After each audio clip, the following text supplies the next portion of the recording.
Right. So follow spots. I don't know why this is the first thing on the sheet that I wrote down, but I think it's worth considering that. Oh, morning, Stuart. is is the cost implications straight away, because this is what's going to decide if you have follow spots or not, and you're a lot of times going to have to fight for them.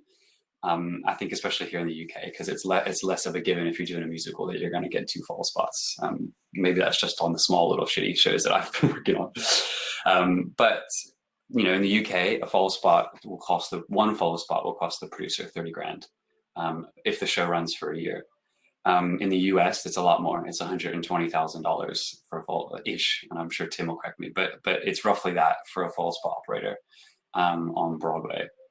So you kind of have to justify it a lot. So we'll talk about. I thought we'd start off by talking about why we use follow spots in musicals and plays and dance and stuff like that, and where it's important. And it's all actually a little bit of science related, which is fun. So listen, none of us can dispute the fact that the eye is attracted to the brightest thing on stage, right? That's part of, that's actually probably our most important tool as a lighting designer in how you tell the story and telling the audience where to look, is by saying that's the brightest thing on stage. And that's what a follow spot can do. You can always be lighting the story. These are the two people singing, the ensemble dancing around them, whatever scene change is happening, whatever crazy stuff is going on. These are the people that you need to listen to for the story. And to get what you need to get, I'm telling you, watch those people. That's kind of what a follow spot can tell you. And it also allows you to, you can light the ensemble in a different way. You can have them in loads of gorgeous cross light, but then you've got those two principal people who are speaking, whether it's a swirling transition and they're handing off a book from one to another, and that's important in telling of the story. Follow spots are the only way you can really do that. Also, the eye is attracted to movement. Without a doubt, if something moves, you're suddenly drawn to it. And that is also what follow spots do. They move. A lot of directors will say, make it brighter. I can't hear them. Maybe less so today, which is maybe bad. Sometimes you go and see a show in the West End, you can't see anything. And you wish a director might have said. But listen, a lot of directors say that, and a follow spot does that.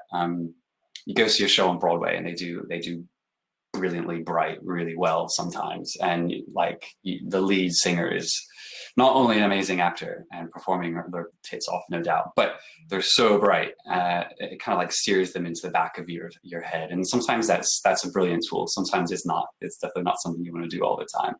But when you do want to have those bright moments, a follow spot is great for that. It just it connects you in a way, like that brightness connects you to that person in that moment, in that position on stage, which is great. Certainly, as you kind of go back into the history of it all, which again, I'm not an expert on, and you heard Ken Billington talking about it a lot yesterday. But, back in those days, you had a soft footlight trough, you have border lights, battens, you had the lighting was a lot softer than it was today. And the follow spot was kind of the main thing. And back before shows, the Rodgers and Hammerstein shows, right? It was kind of all vaudeville, minstrel shows, things like that. It wasn't about creating necessarily a specific story on stage. It was bitty. It was variety, and it was a different kind of performance. So it was okay to have a big hard edge follow spot there, and it told you where to look. So it was the brightest lamp in the theater. So it was absolutely essential that light had to always be on the important thing or the important people. Sometimes it would zoom out and it would cover 3 people moving all across the stage, and had a big hard edge. And that was okay that it had a hard edge, because we weren't pretending to be anywhere that we weren't probably in a lot of those vaudeville shows. It was a little bit like stand-up comedy, if you think about it in that kind of design aesthetic. But then in modern musicals, you often want to try to get all those benefits of having the follow spot, everything that we just talked about, while also kind of tricking the audience that it's not there.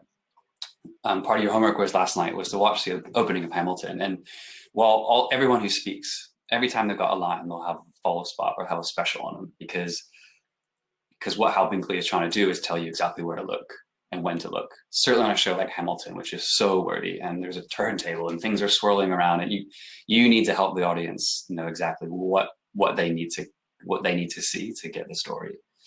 But but they're all soft edge, and they won't be at full. It might look like they're at full and they're really bright, but I promise you they're probably at like between 40 and 60%, those follow spots. So follow spots have moved into this like subtle way of a subtle tool for the designer to say, this is where you need to be looking. This is what's important. It also lets them do so much other things. Like if you didn't have a follow spot, you'd have to have loads of front light coming in, which is going to ruin what your floor looks like. It's going to hit whatever scenery is there, and it's going to be messy, and it's not going to make that performer be this like beautiful shining beacon of well, that literally like a star, you know, like a star radiates energy. You want that. You want to help your performer be a star, right?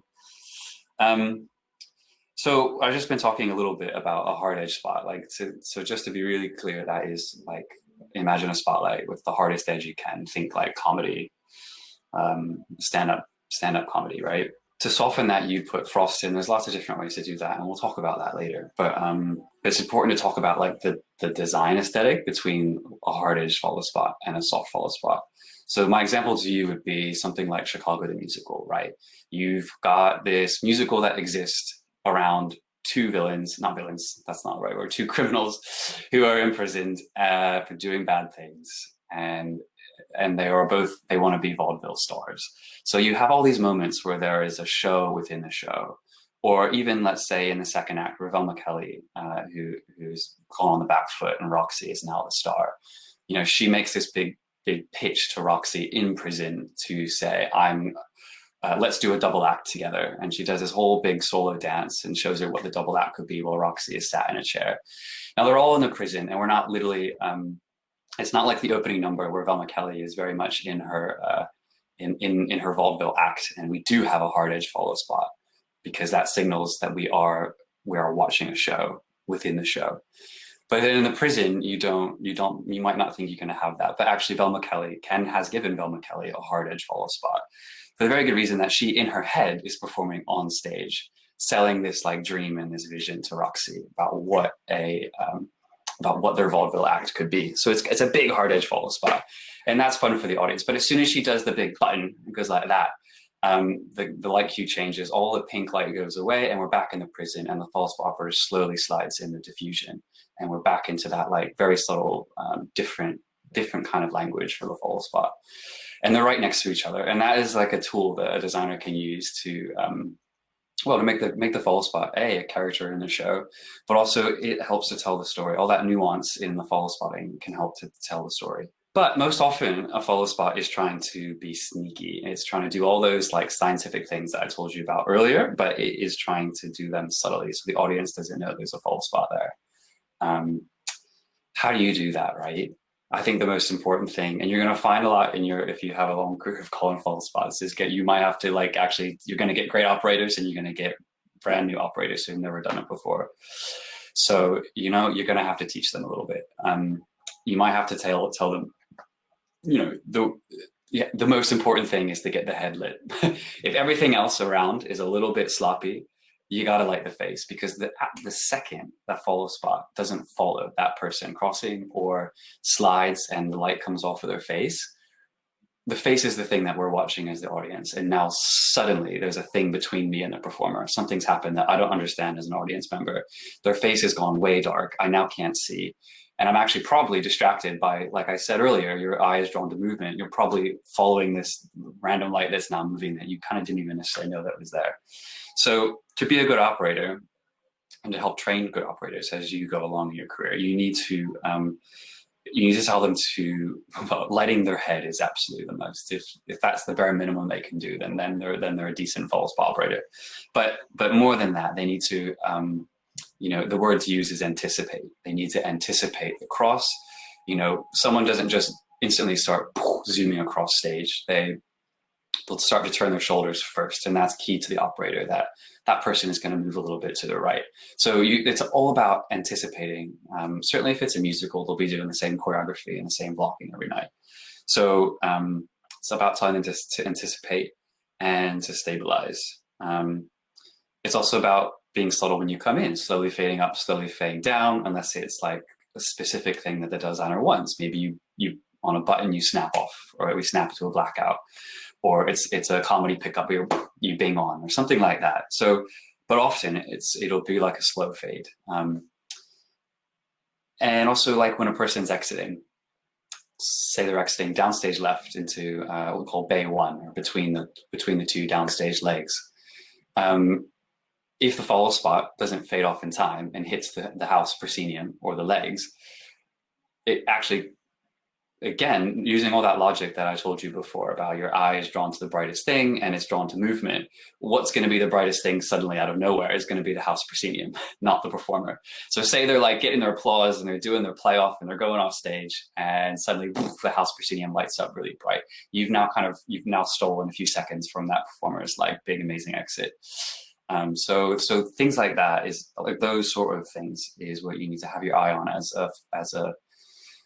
the assistant, because as the assistant, you'll be the follow spot director. That is your responsibility, and it's the biggest thing that you're going to have to look after. And do not underestimate it. If you've done your homework last night, you've seen maybe an example of me calling follow spots, which we'll look at later today. You've thought about the lighting in Hamilton and the Mega Mix at 6, and everything the follow spots are doing there. So it is a lot to manage, and we'll get into all that in a bit about how you call it and stuff like that. But just know, you as the assistant will take all this on. And I have seen it ruin assistants. If you're shy and you can't do this confidently, or you don't do your homework, if you don't stay up in your hotel room at night or get up really early and practice calling or practice doing these things or work it out in rehearsals, then you're going to really be up the creek without a paddle. And your designers, especially, listen, if it's a play, you can all probably make it up as you go. Maybe not. Something like Harry Potter has a lot of follow spot stuff in it, a lot of follow spot pickups, and it's all, you might not think it's specific, but there's a lot of magic and a lot of things that everyone's trying to hide in that show, right? So, the follow spotting in Harry Potter actually becomes really important, because if someone's flying and you light the wire or things like that, then the whole illusion is ruined. So all this is actually really, really, really, really, really important. Another little tip and trick. I was saying earlier, a lot of times producers, they don't want to, especially in the UK, producers might not understand the value of a follow spot to a lighting designer on something like a musical. For a lighting designer, follow spots are your #1 insurance policy against disaster. Example, like in any show, we were saying yesterday about good lighting design is about lots of detail, right?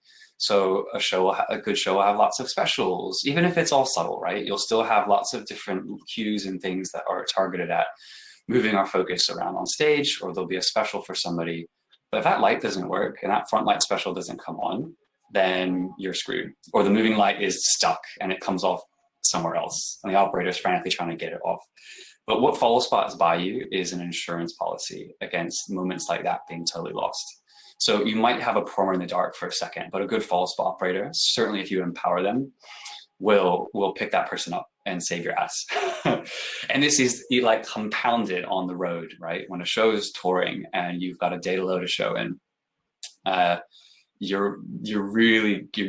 things are going to go wrong. A light will get fucked in the truck, or the relighter, something will happen. You won't have time to do all of the focuses. You really, really, really, really, really rely on these follow spot operators to save your ass more often than not. So how do you communicate all this? How do you keep track of all this? A musical might have hundreds and hundreds of more spot cues than lighting cues, actually. So listen, look in the Dropbox for today. Under Tuesday, there's a follow spot. I'll struggle to find it. There's a folder called Introduction, and there's some documents that we're going to look at together in there. They're all from a production that a friend of mine did called Tim Luckin, who's a lighting designer in Sweden somewhere, but Tim will tell us in a minute. Tim Van Hoff, who's listening on the call, is actually the guy who made these spot sheets. I'm going to introduce the sheets, Tim, but feel free to come in and join us on your audio and video, and we'll speak to you in a little bit also about what the whole process was like before I talk anymore, because you're all really bored. This is Tim Van Hoff, another Tim. Morning, Tim.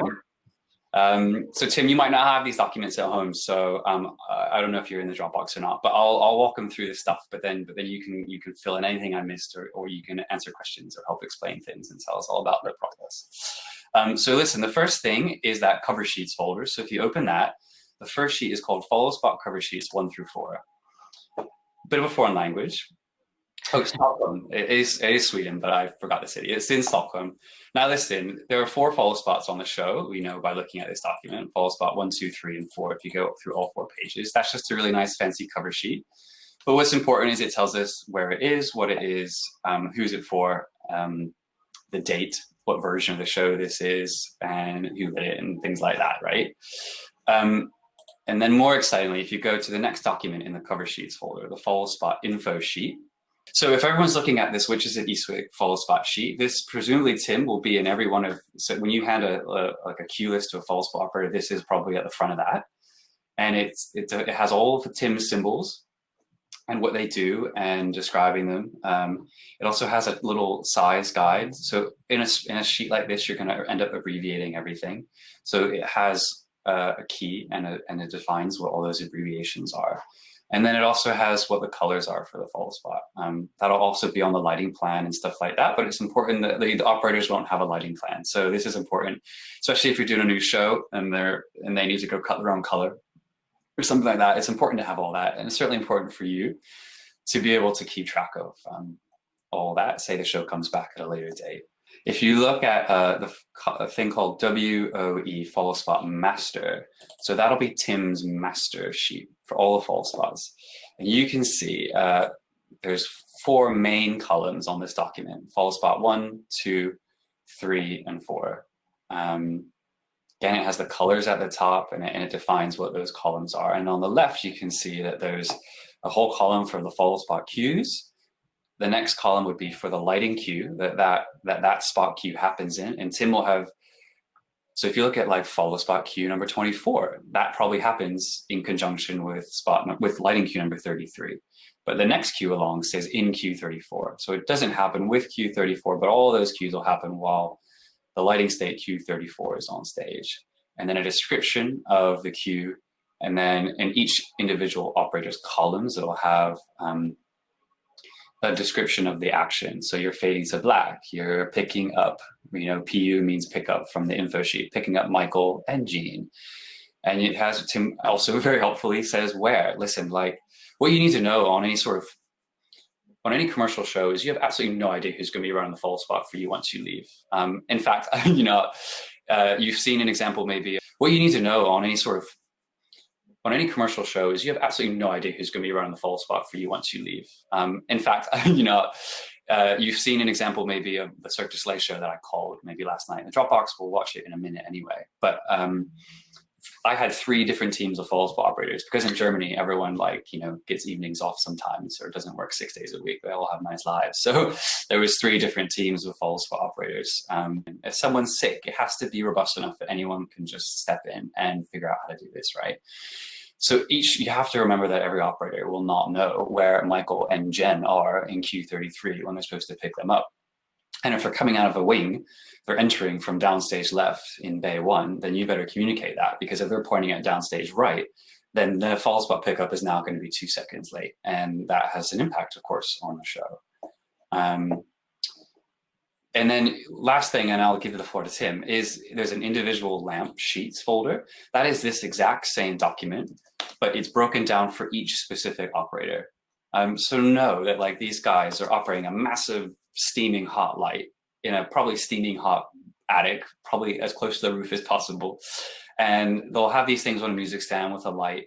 But because of the spot and how it moves, this will have to be a little bit further. Their sheet will have to be a little bit further away. So to give them what Tim is calling the master queue sheet would not be fair, because it's so tiny I can barely read it on my computer screen. But it's perfect for Tim sat in tech calling all these queues, right?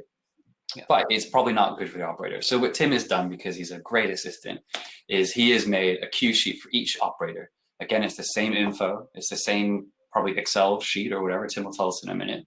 But that's what the operator has, and they only have their spot list in front of them. They're not looking at what spots 2, 3, and 4 are doing, because quite frankly, they probably don't care.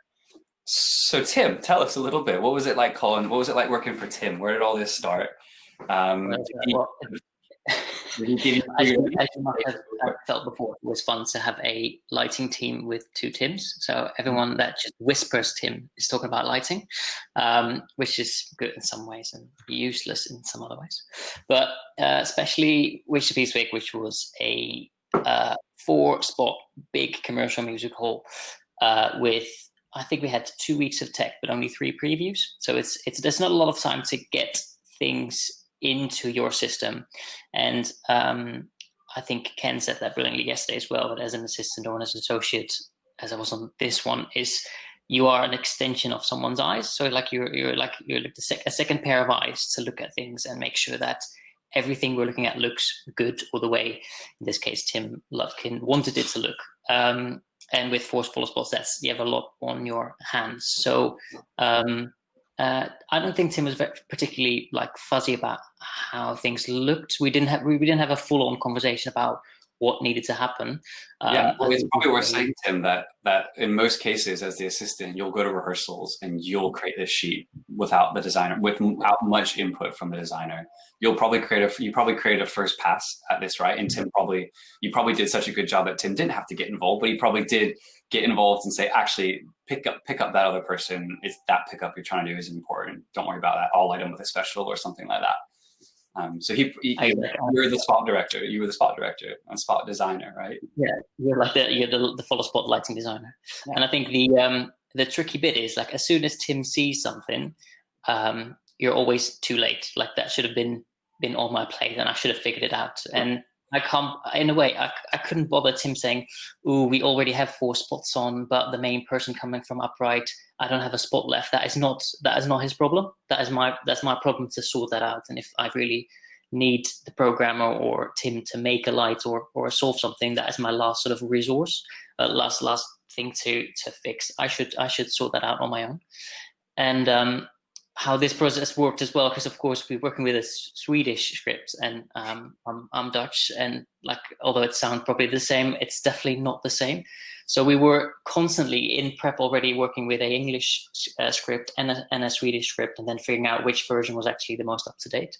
But I did start it from the script, because I think that in a run through, it's the easiest to follow along, and where we are is figuring out, okay, what's their name? How are my Swedish operators gonna know who this is? Because I can say it's Mary, but if that's not the Swedish word for that character, like, they have no clue what I'm talking about. And I think that is another sheet that's in the Dropbox, is that master sheet. So maybe tell us about this a little bit. Yeah, so my master sheet, of course, is, I'll talk you through the whole process. So I start with the script. I'm going to try and show this to you, but I print the script with the text on the left-hand side. I'm right-handed, on which I just say, that's sort of everything I call. So everything I call is probably you actually call a show from a script. Yeah. Ah, okay. Because it's also in Swedish. Oh, yeah. Right. And just because I don't hear what they're singing, I can just sort of read what it is, and then I say what happens where. But this is based on run-throughs and videos. And then on the other side, I just make 4 columns with notes. Oh, nice. So my first pass of the show is just in the script, making lighting cues, spot cues. And I think what I found really challenging on 4 shows is figuring out who is on where, and our spots were in front of house so far from each other that if they had to cross, they would hit legs or hit proscenium or anything. So it was more about me getting in my head who is spotting who and which is direction of their light. And from that, I went to. Well, hey, should we stop there? Because actually, what we haven't talked about yet is why that's important. Why you want the opposite follow spot to pick up the person on the opposite side of the stage. Exactly. Well, it's so simple. But listen, when you've got 2 people talking towards each other on stage, this one wants to be lit by the opposite follow spot, and this one wants to be lit by the spot opposite, so they get as much light onto their face as possible. You always want to have even if they're next to each other, it still makes a difference. Believe it or not, you want to have your follow spots crossing as much as you can. I think that's exactly right, and sort of getting that in my mind is a challenge, just figuring that out in my own head. But then because all this work we do in advance, all this work is to make sure that you give them sort of a package and say, because I was an associate, I have to do loads of other things on the side. So the more I can give them and say, this is now your job, this needs to happen, the easier my job will be, again, by being that representation of designer and being that pair of eyes that Tim needs to light this production. So all this script information transfers into this magic, big master sheet, which I just have on the side on my screen, on a big widescreen thing, so I can just see and sort of track where they are in the show. Good thing about tech is, of course, you do things multiple times, but you hope that after the third time to do it, you don't have to really talk them through anymore, that they sort of get it in their system, they understand what you want, what the idea is, why it's half body. And there were some moments where there were some magic effects in this show, so you have to be very clear, like, your idea is to spot the person, not the person running behind them with a secret or magic item that has to be hidden. Like, we spend a whole tech session on making something invisible, because most of the things, like, we don't want to see a lot of things. So if you spend your whole tech session on making something invisible and that doesn't translate through to all your other operators or your into your show, then you're going to have people annoyed with you. And unfortunately, people will come straight to me. They won't be bothered anymore to coming to Tim, because they know that I'm controlling 4 guys on the roof, and where to go. And out of that master sheet, of course, I make these individual spot sheets, but that is sort of a work in progress, ongoing thing. They want to give back to me. Can you put this in the sheet? But after all that, so this is like a 3 week process of making these sheets. So they look really complicated now, but it's all about, I want you, like, if I have a note, it must be as clear and quick as possible, giving them a note to say, in lighting cue, this needs to happen. And as if they have to search or don't know where that is, then it takes me another 15 minutes of my time in organizing that. And then, because we left on opening night, there isn't really a spot number 1. There isn't really a main, like, the master electrician there is also the one operating the board. So if he has a new guy or a new person, he definitely won't have space in his on his desk or in his mind to look at what these four spot operators are doing in the roof. So he just needed a sheet that said which spot is on what person. Don't need to know about half body and how big they are. Like, I just need roughly to know which color they're in, because that's the obvious thing to see, whether their color is wrong or not. If everyone is in a sort of like pale blue and someone is in pink, that is wrong. There's not a lot of choice in that. That's probably just a wrong thing. So that's how that last sheet in the Dropbox came, which is this sort of like master sheet, which is the name and an indication of what kind of color it is. So listen, I think we'll open it up for some questions in a bit about anything that I talked about this morning and anything you guys want to ask either of us. But Tim, just looking at your master sheet, there's like some really fun detail in here that might just be worth like talking about. Like, for example, if you're just looking down spot 1 column, right? There, like, talk us through what you were thinking with some of the color coding and stuff. Sometimes it's a red line through their Q, or sometimes on the left, like Q48.75, it's yellow with like a red line. Like, so just talk us through some of these, like there's clearly a lot of detail here that you've set up a language with these guys. Walk us through some of that. I think one of the most important things to realize, like, when your spot operators come on board, if you're lucky, that's the last run through, but usually that's just your first tech rehearsal. So while I have so much history with the production, usually already I've like seen 2 runs, I've looked through videos, I made this whole script, they have no clue what they're up for.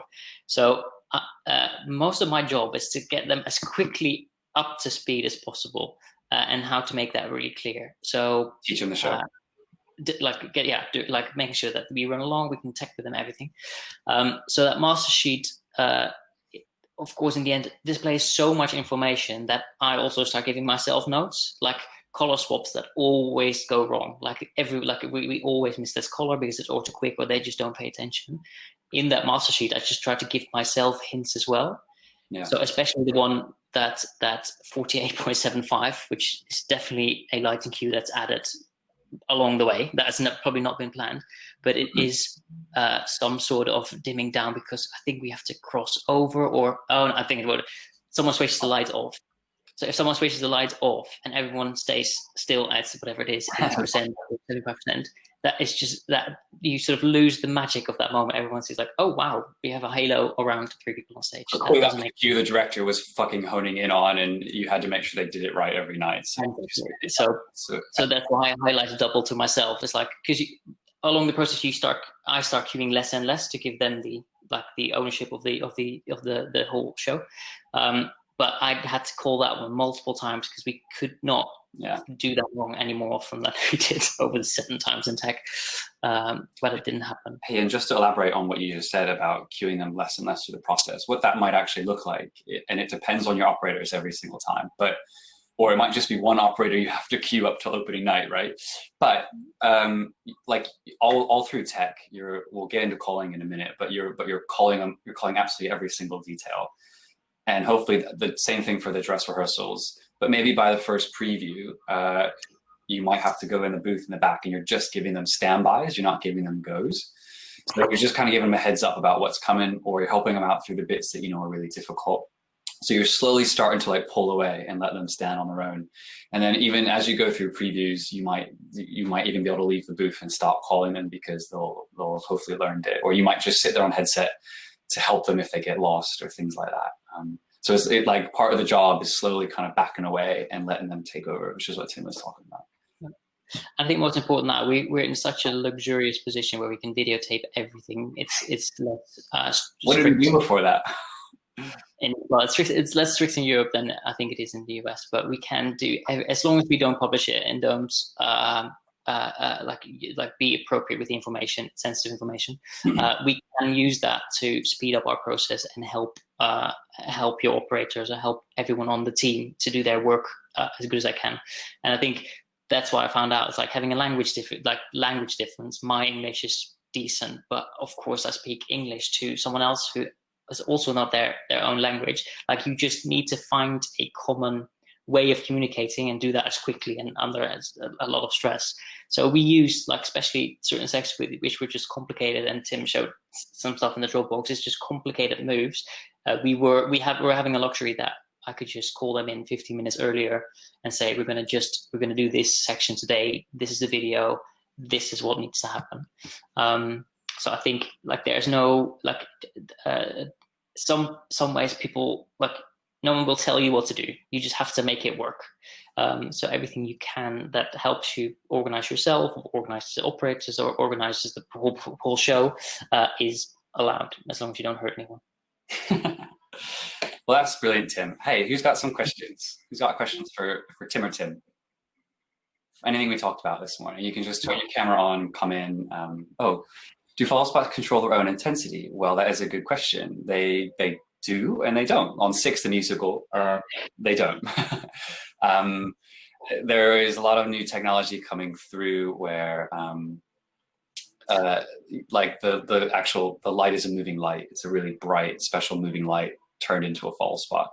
So there's a lot of things like the color and intensity are controlled through the desk, but the actual focus and the following is done by the operator. Miles, it is like sheets, and it takes forever to like. You're annoyed with borders and things, but I think there are so many great tools out there and great software out there to help you organize. But it's all about like in the end need this massive master sheet printed out so I can circle around. You didn't got the head and shoulders, or you didn't got half body, or it was wrong color there. Like if I don't have that on one big piece of paper, I'll get lost in my computer while I have to look at the stage. So that's all about like whatever you feel comfortable with. I think we used the Followspot assistant on Groundhog Day the musical here in London. I don't know what happened when it moved to Broadway. Blacktrap. But yeah, it's like in this case was intensity. Everything was controlled by the operator, and it's maybe important because we haven't covered it. Is actually what are the attributes that vary in a follow spot? Like what is it that you have to call, right? You have to talk about intensity. They control the intensity. They've got a lever that opens and closes a dowser. So the actual light doesn't dim, it's always on, but there's a dowser that opens and closes. So they control the intensity, control the color, like probably 9 different gel frames that can slot in and out in various different ways that they can control the color. How it dims in terms of time, is it fading in over 2 seconds or 1 second? You have to communicate that to them. And the size being controlled through the iris. And you'll see I put in the Dropbox last night like a little cheat guide to what those sizes are referred to. But all that information is a part of their cue and what you have to communicate to them: size, intensity, fade, color. I think that's it. Oh, and who they're picking up. Who they're picking up, that's also key. And also, where are they on stage? Like I said before, that's a really important thing for them to have to know. Listen, we could do this for a lot longer, and we will give you loads more time to ask questions. I've got a few more Followspot things to talk about. Tim, thank you very much. That's very helpful. If you can hang around, I'm sure we'll bring you in for questions later if you're free. Yeah, I'll be in the car, so I'll get my phone on. But I'll be driving to Amsterdam this afternoon. So. All right, fun. Well, just swing by and take me with you, please. Well, thank you very much. Tim. Your work is immaculate on these sheets, and it's a great example for everybody. So thank you very much, and thanks for coming on. Right, rest of you lot. So. A lot of other practical things to talk about here before we even get on to calling, right? How do you integrate all this into a show? Way before load in, right? What are the conversations that you have to have? Because this, again, is as you as the assistant, the lighting designer might have the preliminary discussions. Are there going to be follow spots or not? Can we get them in the budget? Can we pay for it? But there's a lot of little things that are going to catch you in the butt if you don't try to sort them out first or early on. Does the venue have lights in-house? Do they have the physical lamps? Do they have follow spots? You'd be surprised, a lot of theaters don't. Certainly like roadhouses and commercial theaters, they will all rent them in. Or if they do have them, they're like ancient and they're old, and the designer will want like a specific kind of Aramis to whatever it is follow spot. So that is a good question to ask. Do they have the real estate, right? We were flown out to Chicago to look at a theater for 6. And, the first thing I looked at was, is there a follow spot booth in the back? No, there isn't. There's a tech box. So can we fit the spot in? How are we going to work our way around that? How are we going to make the follow spot work in this theater? All that stuff is like the first question you have to ask. Things like Chicago, the musical, absolutely is the first question we ask when we go and do a site survey about theater. Because you can't have the follow spots out on the side. I was telling you about the language of that hard edge and all that stuff. The follow spots are out to the sides or the back of the auditorium, in the back of the auditorium or on the slips. It's not gonna look right at all. You're never gonna get that straight in vaudeville style follow spot from the side. It's gonna be all wonky and weird. And again, you're not lighting people from the front, you're lighting them from the side then, and that's a whole different kind of thing. So in Chicago, there's theaters where we've had to build steel deck platforms at the back, in the back of the circle, to the back of the balcony to put the follow spots in. Always ask what condition the spots are in. Are they old? Have they been used? What do the electricians think about them? When you're doing your site visit, are they shit? Are they great? Are they bright enough? Are the lenses cracked? Maybe even go up and have a look. Secondly, we were saying early this morning about how important it is to draw a section. Well, this is one of those important things you have to check when you draw your section, is how far upstage can the follow spot hit? Can it get around the sound advanced truss? If you have an advanced truss with lighting and speakers on it, can it get to where you need it to get as a designer? Things like in Chicago, the follow spot has to get far enough upstage to hit Velma Kelly when she comes out the lift, when she sings all that jazz. If the follow spot can't get her there, then we're in absolute trouble. Absolute trouble. And often you have to go tell the sound department, fly your truss out higher. I can't get the shots upstage that I need. So that's part of that homework that you have to do early on. Iron out all that detail that we keep talking about. Another thing to ask electricians is, what are the lamp hours on those follow spots? They'll all have, most will have discharge lamps in them. But if you don't know this already, same with moving lights. Discharge follow spots have a lamp life, and after a certain amount of hours, they start to go dimmer and dimmer and dimmer. And it's unfortunate, but it's also really unfortunate if one spot has a brand new bulb in it and one doesn't. And these bulbs are really expensive. So it can, always ask the question, when were the lamps last changed? They'll probably tell you in the UK, it was for their pantomime last Christmas. So if you're doing a show in the middle of summer, make sure you say, I need new lamps in those follow spots because I need them to be as bright as they possibly can be. You'll see on Tim's sheet, so sheets that we looked at, the follow spots are numbered 1 through 4. How does that numbering work? Well, it depends. In Britain, it's usually house left is spot 1, house right is spot 2, and so on. It kind of is numbered as you're reading a book facing the stage. In America, it's the other way around because they do it by unit number. So spot unit 1 would be stage left, spot unit 4 or 5, whatever it goes up to, would be stage right. And if you've got spots all around the building, it's that logic, but then kind of goes around in a clock. So like Wicked, for example, has those side follow spots right on the proscenium. So if they've got 2 spots out front, it'd be 1, 2, and then 3 and 4 would be the side follow spots. I've never done an ice show, but there's all sorts of brainy, brilliant things that people do in ice shows or rock and roll, because you'll have 6 or 8 follow spots or 12. You absolutely no idea. Maybe it's a U2 and the show's in the round in the arena, and every person in the band gets 3 follow spots. So how do you number that? Sometimes people are very clever about them being odds and evens. So you can say snap out all odd follow spots, and that takes out, say, the backlight on each one of the ice skaters, or it takes out one of the lights from the side. So really think about how you need to control them. And like a lighting designer thinks about how they channel the rig, you should think about that when you're doing follow spots as well. We spoke earlier about actually how a follow spot dims. If it's a discharged follow spot, it doesn't actually, the actual light source doesn't dim, it stays on full. And there'll be a metal dowser that has like fingers that'll come in and dim it and come back out. Some follow spots don't have that. If you're at like an art center and they don't really use their follow spot, they didn't get the proper one, like you might be screwed. And it'll dim by opening and closing the iris, say, which is great unless you really want that. Well, it's not great. It's probably, unless you're like doing a comedy spot moment, that sort of thing isn't really what you want to do when you're doing subtle musical theater or play follow spotting. In those instances, just know that there is a way around it. You'll just have to have one of your gel frames be black tack. And the operator will have to just slowly wheel in the black tack and wheel it out. And that's how you'll nicely dim the spot.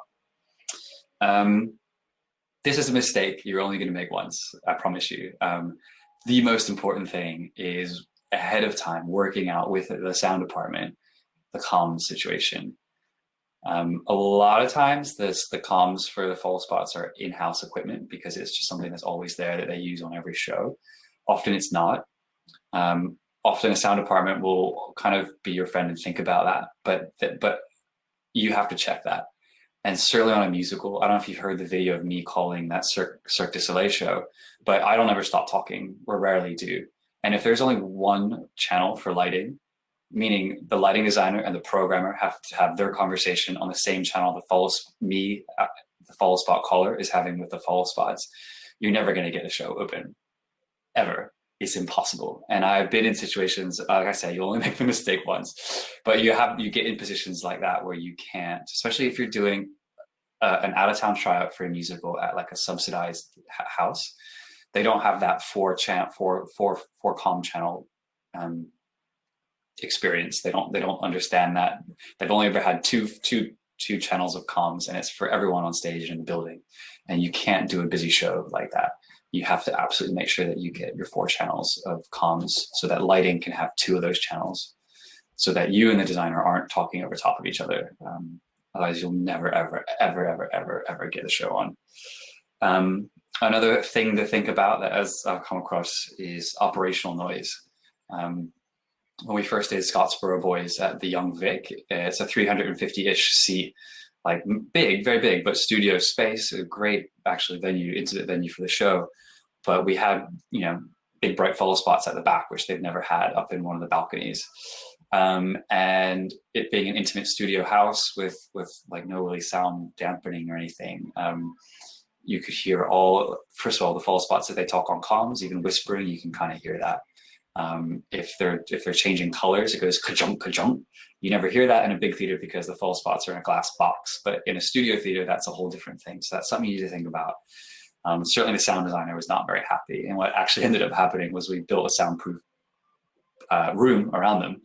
And that's easy enough to say that. But when you think actually about the heat that comes off those follow spots, you can't just build a box, a soundproof, airtight box. You also have to air condition it, which was a huge undertaking. So it wasn't a cheap thing to fix, certainly for a show that was only going to run for 3 months, but we did it. And even still, the air conditioning was terrible. I think the two beautiful operators that we had were like operating the follow spots in bathing suits and bikinis and stuff because it was so hot in the booth. Okay, you're up to load in now. Sorry it's taken so long to get to load in, but as the show is going up, go up to that spot booth. Make sure that you go and inspect those lamps yourself if they come with the house. The operators might not be in the building yet. They might not come till the start of tech, or they're probably actually on stage hanging lights and you haven't met them yet. But go and inspect those lights for yourself. Make sure that you have what you need and they're going to have what they need. Also, we were talking about the section earlier, check that sight line. If the show portal goes up or they fly out that advanced truss for the sound, go up there and make sure that your follow spot is going to get as far upstage as you think that it's going to get. And if it doesn't, then solve that problem. Oftentimes, the follow spot operators will only get called for the start of tech. Now, we all know tech never really starts on time, but if you can, so you will have some bonus time in there in the beginning to chat to the operators, maybe 15 minutes while the cast are getting into microphones. But if you can negotiate more time, or like I said, if they're on stage rigging lights, speak to your production electrician. Can I borrow them for half an hour just to have a meeting for us to go up and look at the follow spots? Lining up the fixtures is really important. So that's one of the things that you can do with them ahead of tech. So what do I mean by that? If you've ever bench focus, they call it a source 4, you play with a little knob at the back and you adjust, if you adjust in the beam where the lamp is in the reflector, that gets the hot spot in the very center. That's really important, especially on a follow spot where you're irising in so often. Say you're doing tight little shots in a musical, so you might be cutting out a lot of the other beam. And if the hot spot is below where your iris is cutting in, then you're losing a lot of the light and the efficiency of that follow spot. So that's the thing. All these follow spots usually zoom, so it depends on the make and the model. If they're long throw or short throw follow spots, you'll have worked that out ahead of time. But you need to set that on the fixture, right? So it could be a 1 degree focus, or it could be an 8 degree focus, or it zooms in between that. You need to set the smallest size that you can with each fixture, and they want to be the exact same. And the best way to do that is you're also checking comms at this moment too. If you are on comms down at the production desk and both your operators are up there, have them turn their lamps on, call it a little spot shootout, and have them cross and point at other sides of the proscenium or somewhere out in the house. And with them, you set the size. So go as small as you can and have them point at someone on stage and make sure it's not too small. Because make sure if the biggest pickup you need to do in the show is a full body shot, then they need to be big enough to do that. But make sure it's as small as you need it to be in the show, as you can get away with. Because the smaller it is, the brighter it is, and you always want as much brightness on a follow spot as you can possibly manage. You can always dim it later, of course. So that is a little spot shootout, and you also set the edge at that moment too. And you want them to go, generally on a follow spot, you want the lenses to make it as hard as possible, and then you soften it with frost, because there might be times in the show where you want that hard edge follow spot, or you use the frost.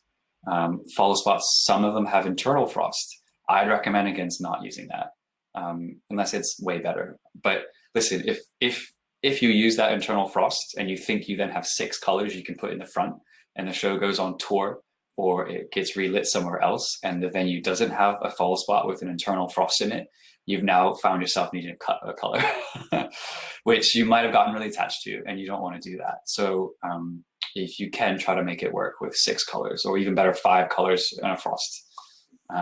So calling follow spots. Look, you've been talked at a lot here. I think this is a good point to take a break.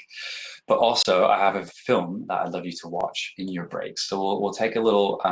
We'll come back at 11:30, and we'll talk about how you call false spots and how you do this. It's basically exactly like a stage manager calls cues in the show. The important thing being the go, the go. They don't do anything until you give them a go, and they know what they're going to do because you've given them a standby. And that means you, as the spot director, as the spot designer, whatever you want to call yourself, you're in absolute control of what's happening on stage. And that's not to be patronizing. That's not to say the operators can't think for themselves, but you need to be in control to teach them the show because they don't know. And if you can win their trust and win their confidence, then they will listen to you. And a great false spot operator will be able to like listen to your calling and do it brilliantly. So long as you say the right things.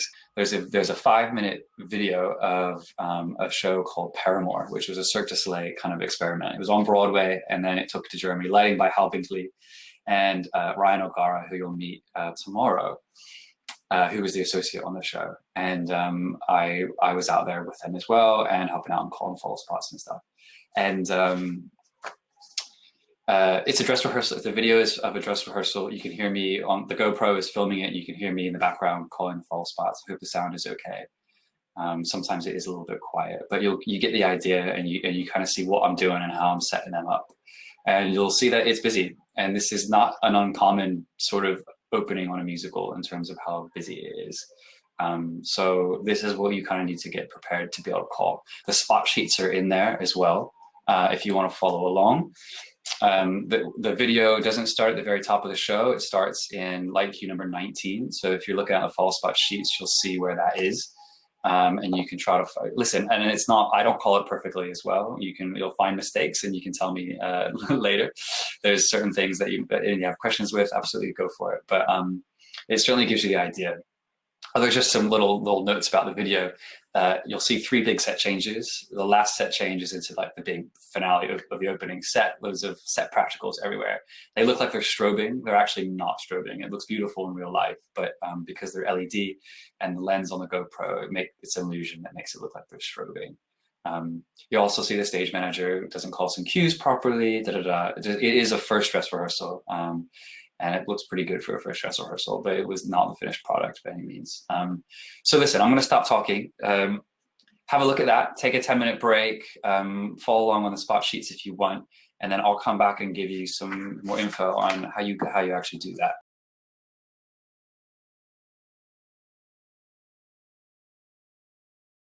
Spot 1, your next pickup is Buster, stage left at 40% in frame 7. Spot 2, you're standing by to lose AJ when he takes his jacket off. Please restore as soon as he puts it back on.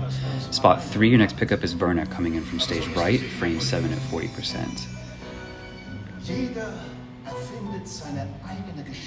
Spot 1, go. Spot 2, standing by, go. Spot 3, go. Spot 3, your next pickup is the Acro Girl getting thrown through the air. You'll fade off when he says spectacular. Spot 1 to Robbie, go. Spot 1, stand by to fade off Robbie when he exits. Your next pickup is Buster with the hula hoop, stage left. Nein, nimm alle wieder rein. Und jetzt jeder auf seinen Posten. Ich muss hier ein Opening drehen. Bist du wahnsinnig? Spot 1, go. Spot 3, stand by to fade on Verna's exit. Spot 3, next pickup is the Acro Girl. Spot 1, your next pickup is Buster, stage left. Spot 3, go. Spot 3 to Acro Girl, go. Spot 3, you're gonna fade, and your next pickup is the hula hoop. Spot 1 on Buster, go. Spot 3, go. Spot 3 on the hoop, go. Spot 3, stand by to fade, go. Spot 1, stand by to slide from Buster to the Acro Girl who do the pyramid. Spot 1, go. Okay guys, next section of the opening. Everyone's on the top steps. Everyone needs to change to frame 8 as quick as they can. Spot 1, you'll be on the girls left. Spot 2, center. Spot 3, girls on the right, all on the top of the steps. Good luck everybody. Spot 1, you're going to fade off her after her dismount. Spot 2, you're going to bump to full with cue number 31 and we shout the lights. Spot 1, go. Spot 2, go. Spot 2, stand by to fade. Spot 1 through 3, onto your girls on top of the steps. Spot 2, go. Spots 1 through 3, go.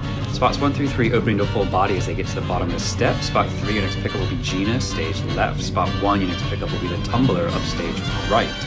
Spot 1s through 3, stand by to fade. Spots 1 through 3, go. Spot 1 on the tumbler. Spot 3 on Gina, go. Spot 1 on the tumbler, go. Spot 1, stand by to fade, go. Spots 1 and 2, the girls at the top of the steps, slowly fading up, go. Spot 1 and 2, stand by to fade when they come down stage. Spot 1, your next pickup is the guy being thrown at center. Spot 3, please fade with cue number 48. Spots 1 and 2, go. Spot 1 to guy in center, go.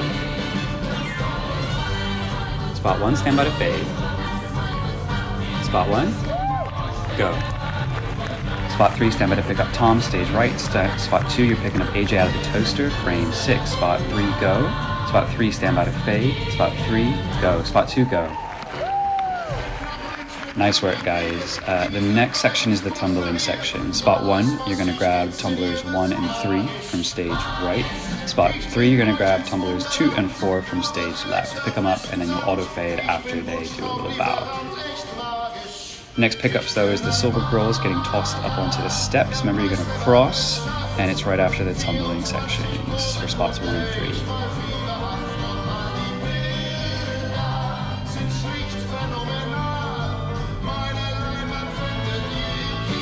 Here they come. Spot 1, go. Spot 3, go. Spot 1, go. Spot 3, go. Spot 3, fade, go. Spots 1 and 2, stand by to pick up the opposite acro girls as they get tossed to the step. Fade as they land. Spot 3, your next pickup is Tom, entering from stage left, tumbling. Spot 3, go. Spot 3, stand by to fade. Spot 3, go. 1 and 3 onto opposite acro girls, go. Remember to stay on your opposite side, don't cross.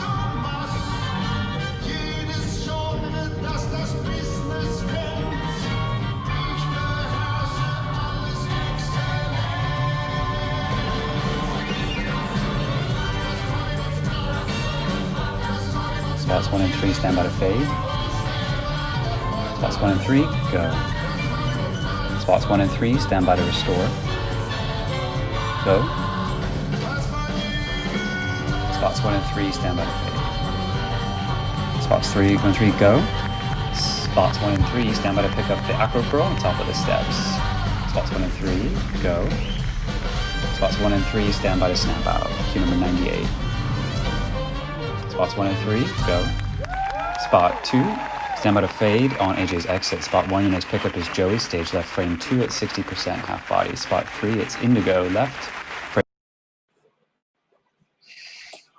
Hello, welcome. Hope you had a nice little break and you enjoyed your little entertainment, little halftime entertainment. So what you saw was the opening of a musical. And me trying to call it. Now, I talk a lot, right, throughout that whole video, and the only way that I can do that is because I've practiced in my hotel room, but quite a lot. You have to practice and you have to do your homework. If you don't know what you're doing, then the Followspots won't know what they're doing, and you have to think of yourself as their fearless leader. You're their captain. You're their boss, and they rely on you to know what's going on. I think there is some culture in the UK where the designers leave it up to the Followspots to figure it out, and they take their own notes and things like that. But you can see on a show like that, is absolutely no way that could happen. It's fine to do that on a play, but you could never ever do that on a big musical like that. So what do you do? How do those conversations start? Like I was trying to say before tech, you want to have some sit down time with them. The show, they don't. You can't ever forget that. You have to speak to them as if they have absolutely no idea who Roxy is, who Velma is, who is in the show. Any of those things, you have to just pretend like they don't have any idea. And you have to show them the spot sheets that you've made.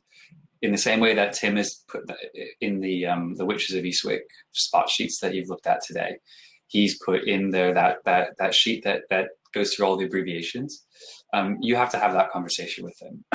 This is what I mean when I say do a headshot, waist shot. This is what full body shot is.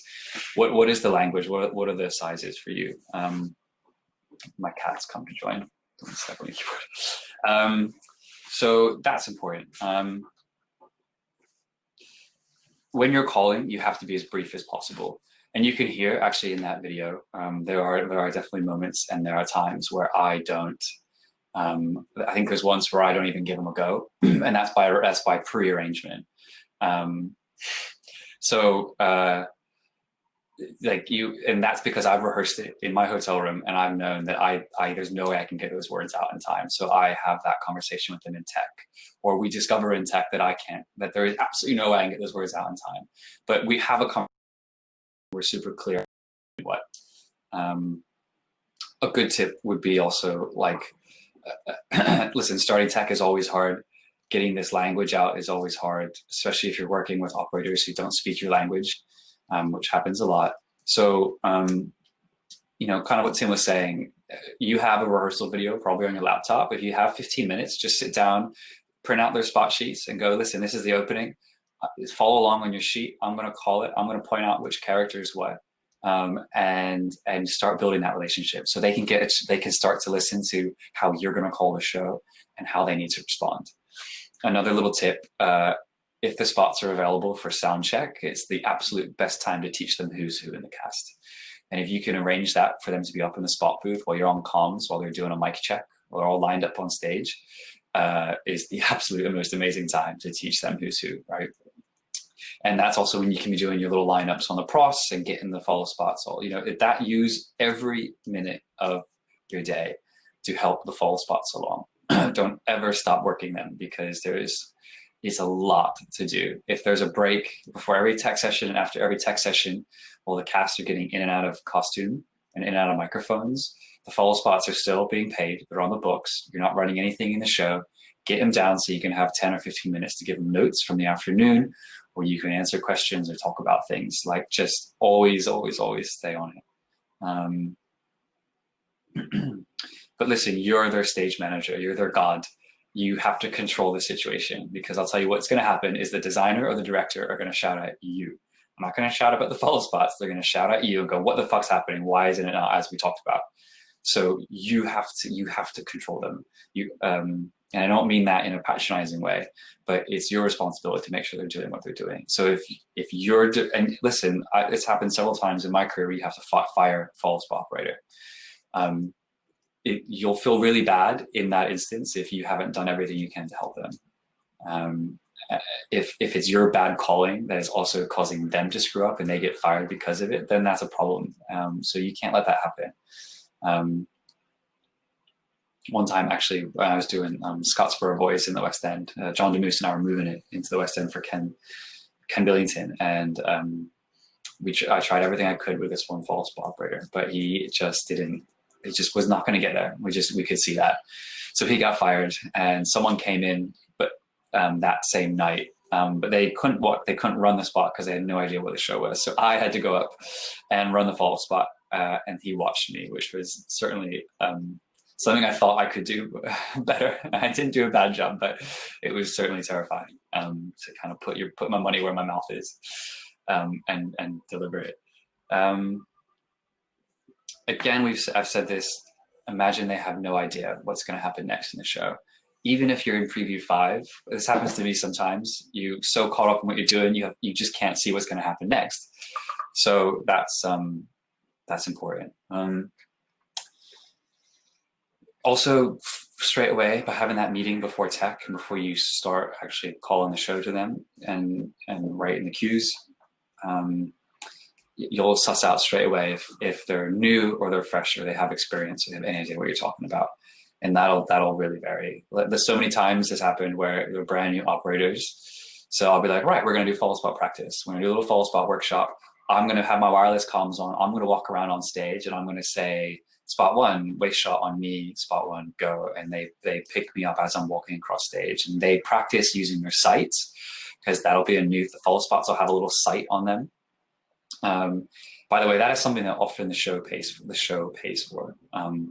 In New York, I think all the operators will buy it themselves, maybe, or they'll bill it back to the show. But that's something that should be a part of your shop order, is follow spot sites for the follow spot operators. because those are things that will break, or the previous show might not have had them, but you certainly want to have those on your show because you're not a play, you're a big musical, and that's important. Or it's an arena tour and it's Hugh Jackman, and you can't have spot one go and the follow spot comes up over here and slides over onto Hugh Jackman. So that's never anything that you want. And like I said, keep working every break. You're going to meet Tim Reed, another Tim. You're going to meet Tim Reed, my associate from 6 on Broadway. We'll probably end up talking about the spots on that because, as you've heard, it's a bit unique. And certainly there were learning curves. The follow spot operators were some of the best in the business, but there were learning curves to overcome and technical things to work out.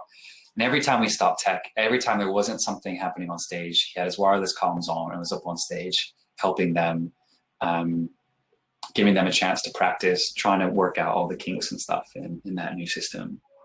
I've got some tips and tricks to give you, some more just additional stuff that might be helpful, and then we'll do some questions, and then we'll get on to some practical stuff. I promise I've got some fun projects for you guys to do. We talked a little bit about the difference between internal frost, but listen, I'll put extra frost on that shop order. I always try to use like Roscoe 132, but order some Roscoe 114. Maybe you need to do a combination of the two. Sometimes you have 2 cuts of R114 together. Like just part of your follow spot shootout might be what is the perfect soft edge, because every kind of fixture is a little bit different in the way that it takes the frost reacts to the light. Obviously, a longer throw versus a shorter throw will also affect that. So maybe have some things at your fingertips. Also, order some color correction. These might end up being some of your actual colors in the spot sheets, but you know, every fixture, because it's a discharge source, isn't the best white. So sometimes you want to hold up some different versions of color correction and point on a human being on stage with pasty skin like me and have a look. Does it make them go green or does it make them look great? Like, see if you can't find a nicer neutral white. And that's something that you can just tape onto the front of the follow spot. It doesn't need to occupy one of your 6 slots. Also, you know, you'll have planned out all these great colors to use. Tip: the lighter the color, the better. You know, lead 201 in a follow spot looks deep blue, weirdly. But sometimes you have to just abandon color because the follow spot isn't bright enough, and brightness is the more important thing. If you've never done tech on a big musical, they will often not be in costume. They will not be in costume unless it is a part of unless it's a part of the technical thing that's happening on stage, right? Like it's a part of a magic trick or it's a quick change. We'll always run quick changes when we're doing tech. So some people will be in costume, some people won't. It totally depends, because the costume department needs all that time they're still adjusting stuff, they're still tweaking stuff, so they can't fully support everything that's happening on stage. They also won't be in wigs. So listen, one thing that you can really do to help out your follow spot operators is make friends with the costume department early on and say, hey, or email them, say, hey, would it be possible to get the little mug shots of every one of the ensemble and all the principals in their costumes so the follow spot operators can have that. The costume departments will have those things. They will have a shot of everyone in their costume. And you as the assistant can then make a little cheat sheet for the follow spot operators, like a get to know the cast. This is what they look like. This is their costume in Act 1. This is their costume in Act 2. Because listen, throughout tech, they might not have their costumes on. But then when you come to do the dress rehearsal and they get a wig and they get a costume and you're suddenly like, whoa, is that Roxy? She's grown. She's got heels on now and she's got a blonde wig instead of brunette hair. So it's suddenly, it can be a shock to the system for sure. What to do if you run out of follow spots, but there's 3 people speaking on stage and only 2. My favorite saying is spread and include. And that'll be a cue that you'll put on your sheet. At this point, spread and include, pick up, when Velma's light goes and stands next to Billy, spread and include, pick up both of them. So Billy's light can fade off and go pick up Roxy because she's now entering from stage right. So it can be that aggressive. And the audience, if you do it right, the audience won't notice the difference. And if it's a new show, you know, you might need to have a conversation with the designer. Then we'll have a conversation with the director and say, listen, if Billy just takes 2 steps to his left or whoever the character is, then I can solve this spot problem. You don't have to turn on the front light, which will ruin the look of the show. it's all up for grabs. If you could be cunning and clever and figure out how to make it work. The other thing I would say, and Tim Van Hoff touched on this earlier, is like empower the operators. You can sit there and talk to them about percentages like a lighting designer talks to a programmer, but also the best designer programmer relationship is what you should aspire to. And that's like kind of like dimmer or speaking in generalities, or you can empower them to be like, listen, your Followspot is great. It's really bright, but also be a bit of a Followspot designer yourself. Know that if you can't see the side light or the backlight because your Followspot is so bright, then neither can we. So just turn it down. And then they can report back to you, right? Is this intensity better, Tim? And you'll go, oh yeah, what is that? What have you changed it to? 35%, great. So then you change it to 35% on the Followspot sheets. So really work together as a team. Which brings me on to my next point as well, encourage that. You can even deputize a spot captain. So maybe spot one is the more experienced one. So you say, listen, you're gonna be the spot captain. Any of the cues that you do together, one size step away from overcalling, you need to take over and you need to call. So when both lamps come up on one person and are supposed to come up in the same queue, you guys are doing it together. Same as when you're all doing like a snap to black together. All of those moments are only good if everyone is either listening to a stage manager calling a lighting cue, or if together the Followspots are working as a team and someone's calling it. So you need to encourage that and you need to ask them to do it. And the last thing I'll say is like, you are their captain. Like you're the spot director, you're their leader. You have to take responsibility. If you're letting them figure things out on their own, then you don't really know what's happening. So when the designer asks for somebody to change, you aren't in the know. You now have to go say, hey, it just gets messy. You have to know what's happening and they need to follow you, but they'll only do that if they trust you and you're calling it clearly and you're helping them. And like you've even heard in that Cirque video, I give them encouragement. I'm like, well done. Well done on the opening. Here's the next bit. You've got to they're your team. Look after them, take care of them, and they'll take care of you. That's the best advice I can probably give. Okay, enough of me talking. We're gonna do some really fun projects in a little bit. But why don't we do if you've got questions, why don't we do 15 minutes of questions and then we'll have an hour to practice doing some fun things with Six and Hamilton. Hey, Jason. Hello. I've just got a question to see if you've got any tips or advice on. I've pulled a show before where I wasn't on comms with them. It was up to me to keep on top of the queuing of the Followspots. Did you sit in the booth with them?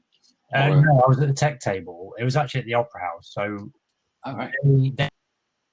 they normally do it themselves, but the designer wanted me to keep track of it and have it written down and stuff like that.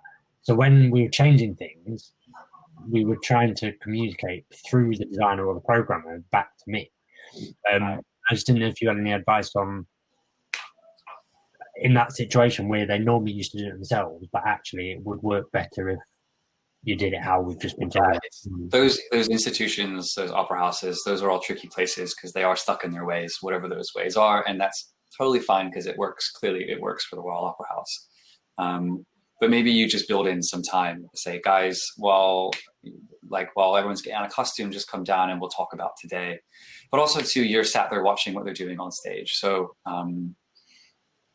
it shouldn't be too hard for you to also have a really good log of what you think they're doing. And you can peer up and see which lamp is picking up which person, those sort of things.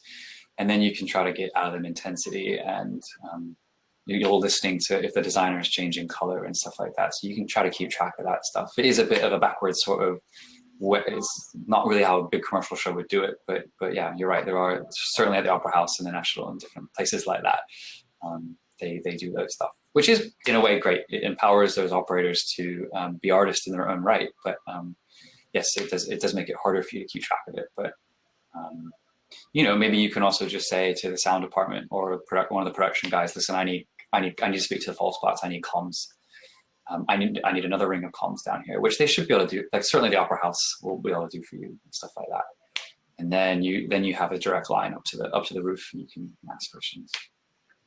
Thank you. Yeah, no worries. Hey, Ella. Hello. Sorry, I think I missed it, but when you were doing Cirque du Soleil, was that something that you stepped away from, like as the false caller? Yeah, so like that video of me calling is the dress rehearsal. So then I would start to step away. I would stop giving them goes, and I would just give them standbys to see what they were starting to learn, if they started to learn their own pickups, and were following along on the sheets. And then I think a few previews later, I would have just sat in the back of the booth on headset to help them out. Specifically on that show was difficult because, like I said, we actually had 3 different teams of Followspot operators because it's German and everyone's, not worked to death. Imagine that. They all have nice lives over there. So that was what was tricky. And actually, I found myself more or less actually only calling one Followspot track a night. I actually had to call all 3 previews, but when we had a new spot up on, I would just call their track. And spots, say 1 and 2, would have learned it. Then I could leave them to do their own thing, but I just called spot 1. Okay. But yeah, so once a show like that opens, the reason why a stage manager can't call all those cues is because there's as many spot cues, if not more than lighting cues, right? Yeah. And they have their hands full doing the lighting cues. So it is on the spot ops to learn the show and to take their own cues. And it's not something a stage manager can call. For also another reason, they aren't out in the auditorium. And they can't help. If it goes wrong, they can't correct it because they can't see. They'll have like a monitor from a camera on the circle rail in wherever they're calling the show from, backstage or substage or something. But they can't. They're usually not out front to see that spot 1 is actually on the wrong person. So they can't help get you out of trouble, which is why they can't take all that on. And they've got enough on their plate. They've got enough cues. Yeah. Cool. No, thanks. Hey, Peter, what question have you got? Hello. Do you have any tips for, let's say you have 2 spot ops and one of them is great and the other one is not as great, and there isn't a chance of you replacing said person to get them both to work better together and be able to really take those cues better? Well, for sure, empower the one who's better as the spot captain, I call them. Secondly, if there are difficult cues in the show, like anything like specific iris bumps and things like that, maybe you need to change the cue list so that operator has those cues. Sure. And then secondly, like you got to just keep practicing it. There's so many breaks, like, in Chicago, there are a bunch of very specific iris bumps on a button or things like that, where I'll get a little cane in a hat and I'll go out on stage with my wireless comms and we'll just spend half an hour practicing it. Sure. Or even in tech, actually, there's one moment in Chicago where we call it the rag reporter sequence, where there's six ensemble people lined up downstage, and they all do like a quick line, like da da da da da da da. It's back and forth, and they're really fast spot pickups, and each spot does 3 of those pickups. But the directors all around the world, they know that this is something that we need to just spend a bit of time on with the Followspot operator. So there's no shame in saying in a tech rehearsal, obviously to read the room, but in general, like Followspots are as important as anything else. So there's no reason to say, we haven't quite got that yet. Can you give us 1 or 2 more goes of that before lunch or something like that? So, it's all you can do is listen. If you can't get rid of someone, that's the way it is. But you just use every minute of the day to try to get them to be as good as they can be.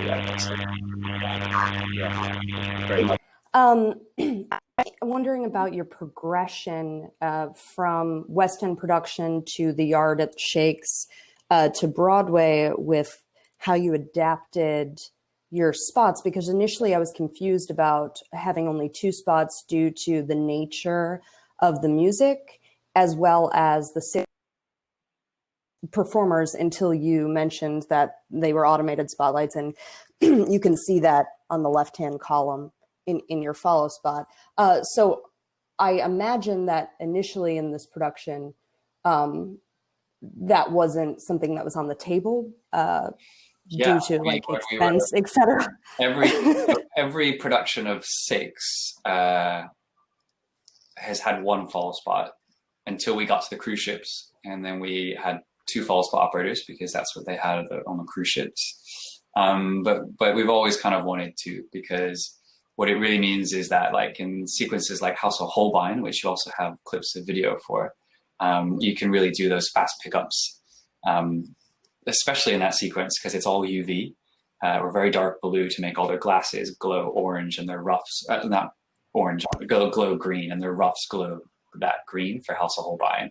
But it's important because, they have a lot of quick one-liners, and it's all comedy stuff. But if you don't know where to look really fast, you're going to miss it, and it won't be funny, and you'll miss their fun facial expressions. And it's also, you feel it's difficult to connect with them as it is because they have those glasses on, the green sunglasses on for House of Holbein. Right. So that was how we sold the extra cost of having the second follow spot. But additionally, I was able to say also that second follow spot operator will be able to do lots of other stuff throughout the show for us if we buy this system, because that second operator can now do 3 other follow spots. So not only will they do the front spot, which is what I was just telling you about, but they can also do a steep front spot from the advanced sound trust, and from a back follow spot, which we use a lot on Broadway, which is fantastic. We have a whole back follow spot that just tracks them around stage, which is great. So this didn't originate in the West End, in the West Shakes. End. So in the West End, it's in a theater that only has 350 seats in it, so it's still pretty small. So there's no way we could afford two operators. And having one is great. It's a show that in general, there's only one person singing at one time. So the Followspot sheets are pretty easy for them. So yeah, that's how it all started. Now the show might, who knows what the show's life will be in the West End in the future. But if we get a bigger theater, we'll probably go to 2-spot version. And same thing for any future versions of 6, probably. Cool. Yeah, so that was something that adapted for Broadway specific, not. Well, actually, and the cruise ships. When we did Chicago Shakes, we still had one follow spot. But actually, what we did gain at Chicago Shakes was because there wasn't really a follow spot booth. Because Chicago Shakes really is a playhouse, to put a really bright spot in the bridge where we wanted it. We actually did use the PRG Best Boy long throw follow spot. But that was the first chance. That was the first time we put the intensity and the color on the lighting console. So the operator had an override for intensity, and they could fall around. But the follow spot was controlled through the console there. Same on the Australian production as well. Cool. Thank you. Yeah, it's grown and grown. It stopped growing at some point. Alex, were you next? Hey, Alex. Or Joshua, I'm sorry, you probably were next. You're next in the queue. Well, Pete just typed his question, so I figure... Oh, great. I'm sorry, Pete. I'll read it. I just wanted to ask your thoughts about the language issue. I called Followspots on a European tour last year, which wasn't quite as busy as Cirque, but there were some sections like that, and at some venues, the spots wouldn't arrive until a couple of hours before the first show, and I found that one spoke very little English. We just about made it work, but I wondered any tricks. So yeah, it's very difficult to call a show in a foreign language. Hopefully, what I would say, and you can use, if the design exists already, you can just say, listen, the Followspot tracks in this show exist, and the only way they can get called is if someone who is English speaking can do it. Now, there's loads of different ways to, someone who can speak the local language can do it. So there's different ways to do that. They can get the Followspot operator in all day, so they can watch a video and learn the show. And then maybe that's just one guy, but then that can be your spot captain and he can call it to the other guy. Or they can give you a translator, but it's really hard to call a show in time to a translator. Or they just have to tour someone who can do that. Or if there are really important cues, maybe the stage manager is also speaking the local language, so they if they're calling lighting cues and stuff, they can do that as well. But if there isn't the money to do any of those things, then I don't know. Maybe if the language is changing everywhere you go, that's tricky. But also, what you could do, what actually we do in Chicago as well, is we send the spot sheets in advance to someone like the company manager or the general manager and say, hey, can you find someone to get these translated? So they'll translate that. So maybe you are calling it in English, which they understand bits of, but they'll have the spot sheet in front of them in the foreign language so they can help, that they can look ahead anyway and get on top of it, which might help. Hopefully that helps answer your question. Joshua. I was just wondering, at what point in time does this paperwork get pulled? Like when do you make this paperwork? Because obviously you have to have some idea of the choreography and all that kind Yeah, of stuff, and you so can update it as it goes. But when does the general skeleton of these like spot sheets get made? as an assistant, you'll go watch a few run-throughs. If it's a new show, you'll go watch when they start doing run-throughs, you'll go and you'll record it. I have a little GoPro which you can put in a rehearsal room, which is great because there's like a really wide angle. So record it, think about it as you're watching, but then you can go home, use that video, and write up your sheets. And it does take a lot longer than you think it takes. You can do it in 2 or 3 hours the night before. But at least then you've got an idea. And listen, if you've never worked with a designer you're supporting before, you might not know what he wants to do. Just use this rule. If it walks or talks, it gets a follow spot. So if you write your sheets in that way, you've kind of covered your bases. So yeah, you might have to change things, but at least it's a lot easier to delete things in tech than it is to add things. So I would suggest just trying to cover all your bases and then say, all right, guys, we're going to cross all that section out. Don't worry about that. The designer's got it in a different way. So that's what I would do. But yeah, it's like the skeleton, as you say, that all starts in the rehearsal room. Hey, Alex, how are you doing? Hey, Tim. You kind of answered this already, but I was wondering if you could expand on the desk control of Followspots in 6 and if there's any politics surrounding that and what the operators think about it. And also, as a ton of second part, I know people starting to use lusters a lot as Followspots, at least in the West End. And yeah, how you deal with like overrides or not having overrides or that kind of thing. Having an override is a great thing to happen. So if something happens, the operator, or they're getting attacked by a bee, or God knows what's going to happen. One time I was at the National, one of the follow spot operators in the bridge dropped, like there's a net below them, but they're over the audience up in a bridge, and they were eating a salad, and they dropped a salad out of the bridge over the whole audience in the middle of some sort of Shakespeare. So you don't know what's going to happen. So having overrides is great. At the National, what they have is, I believe, if this is still how it works, there's some sort of like ETC node or something that has a master fader on it, or some show control box where they can actually, I'll tell you what it is. It's a show control box where they plumb in like a little sound audio fader, and it goes into the show control box. It's actually exactly what we have on 6 in the West End. So it's one follow spot. It's an encore with literally a piece of wood strapped to the back so they can control it as a handle, and a sight like gaffer tape to the sides. But they also have a fader on the little podium that goes in through a show control box that if they get in trouble or something happens, they can pull that fader down and the light will go off. So they have like a master control over it. So that's something that's good to have. Another example of this was actually Chicago in the West End at the Phoenix Theater. The thing that you have drawings for, you'll see that it's actually the big long throw PRG Best Boys that we have. And there so with that kit comes a follow spot. So with the light, you have to request it, but you get a follow spot kit, which does have a few preset buttons and faders and stuff for them, and knobs and things. So they controlled the intensity, but we controlled the color and the edge on the console. So all they had to do was point and shoot, but they also brought the light up themselves. So there are other options. Like I said, for 6 in Chicago, all they did was had to point it, but again, they had an override in case it went wrong. That's a little bit of how I think that works. There's other ways probably to do it. Yeah, no worries. Hey, Joseph. Hi, Tim.